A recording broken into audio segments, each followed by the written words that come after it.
Hi, this is Cynthia with Triumphant and Treasured and the Ministry of Walk with a Widow. Thank you so much for joining us on yet another episode of our study of the book Widows Are Warriors, a walk through the wilderness of widowhood.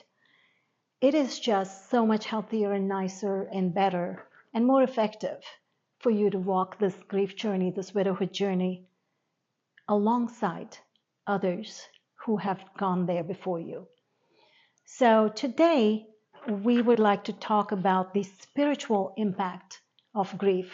We know, and we've already discussed, that there is an emotional impact.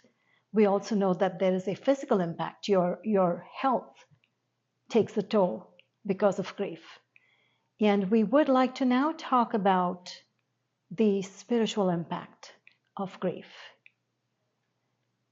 Your view of God is most certainly tainted to some degree by grief. This may not be your conscious knowledge and understanding of who God is, but somewhere within you, you struggle with God. Why did you let this happen? Or why was it not different? How could it not have been different? Why me? Those are all questions we ask God because we're trying to understand who He is and why some things happen in our life. We question whether He loves us. We question whether we should have done something different.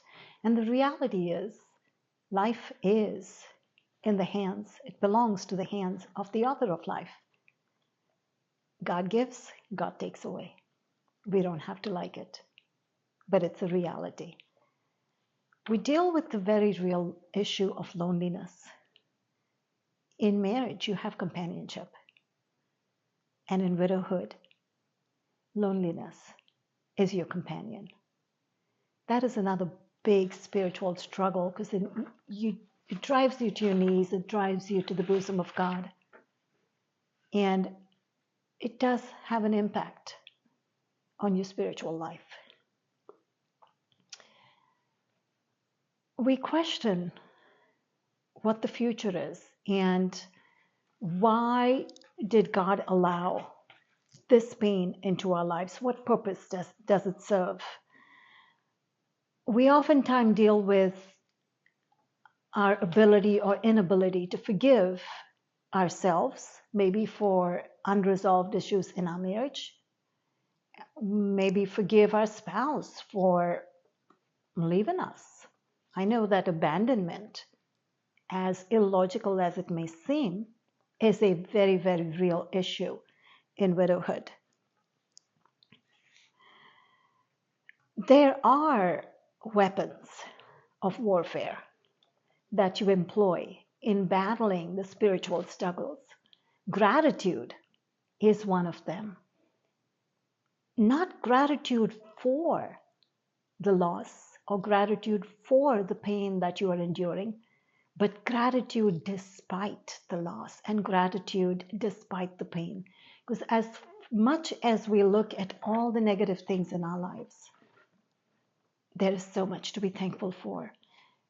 I don't believe I'd be grieving as much as I do if I didn't have so much to be thankful for in my marriage, in the fact that I was married to a man who loved me and who I loved. And we were very serious about it when we said, until death does us part, and we did. And it wasn't a chore.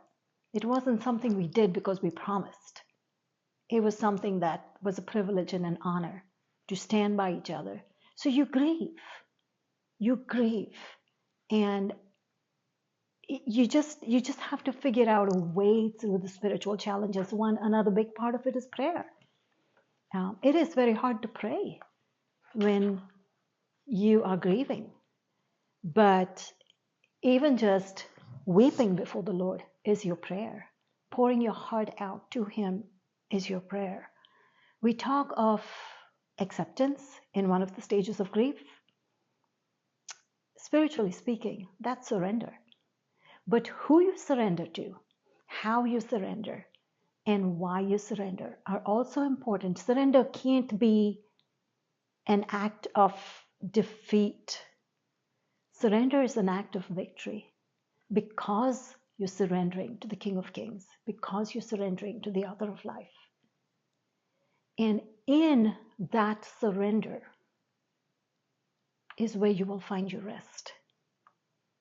Because finally, you lay yourself down in the hands of a loving God and say, God, I can't do this. You're just going to have to carry me through. And I promise you, my friends, He does. He does. So I thank you for giving us the honor of walking alongside you on this journey. Please read the chapters that go with this book and work your way through the spiritual challenges that grief causes. We will look forward to seeing you at our next video. God bless you.